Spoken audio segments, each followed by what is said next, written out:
27 февраль. Кайра тирилүүнүн жашоону түп тамыры менен өзгөрткөн таасири.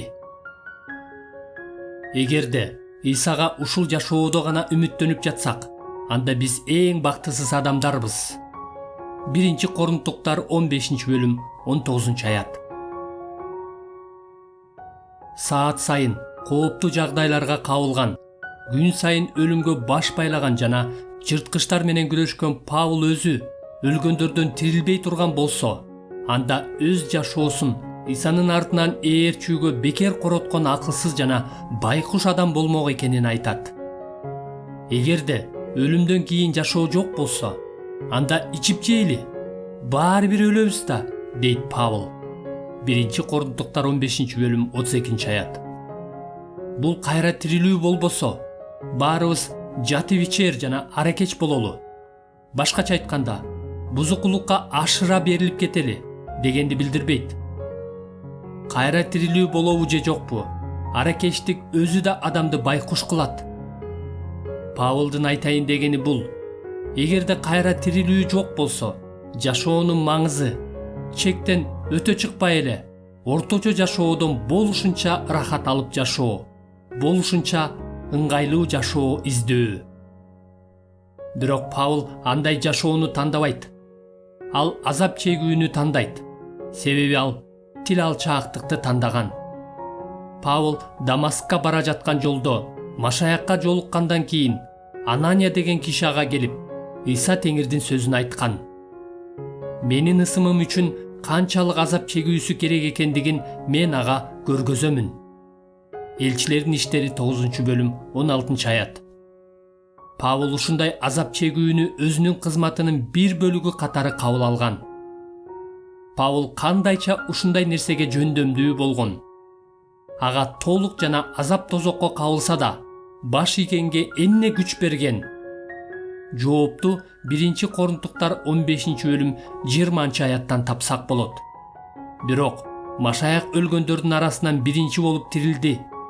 Башкача айтканда, Машаяк кайра тирилгендиктен Павыл да өзү аны менен кошо тирилээрин билген. Ошондуктан Иса үчүн чеккен эч бир азап текке кетпээрин билген. 1-Корунтуктар 15-бөлүм 58-аят. Кайра тирилүүгө болгон үмүт Павылдын жашоо жолун толугу менен өзгөрткөн. Ал материализм жана өз кызыкчылыгын биринчи орунга коюудан бошонгон.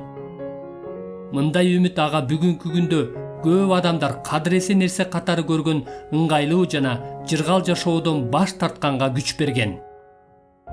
Мисалы, ал үйлөнгөнгө укуктуу болсо да, мындай жыргалчылыктан баш тарткан, себеби ал көп азап чегүүгө чакырылган эле.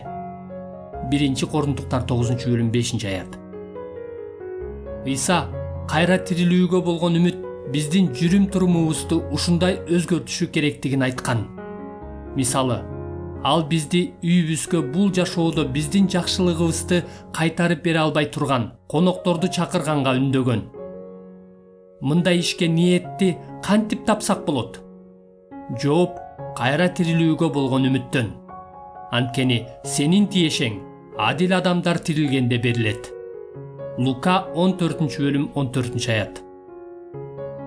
Толук өзгөрүүгө үндөгөн бул чакырык бизди азыркы жашообуз жөнүндө олуттуу ой жүгүртүп, төмөнкү суроолор жөнүндө ойлонгонго түртөт. Кайра тирилүүгө болгон үмүт жашообузга толук таасирин тийгизип жатабы же жокпу? Биз чечимдерди чыгарганыбызда, бул дүйнөдө ала турган сыйлыкка кызыгып жатабызбы, же о дүйнөдө ала турган сыйлыкка кызыгып жатабызбы? Сүйүү үчүн биз кайра тирилүү болгондо гана түшүнсө боло турган тобокел иштерге барып жатабызбы? Кудай бизге өз өмүрүбүздү ага кайра арнап, кайра тирилүүнүн биздин жашообузду түп тамыры менен өзгөртүшүнө өмүрүбүздүн аягына чейин жол бергенге жардам берсин.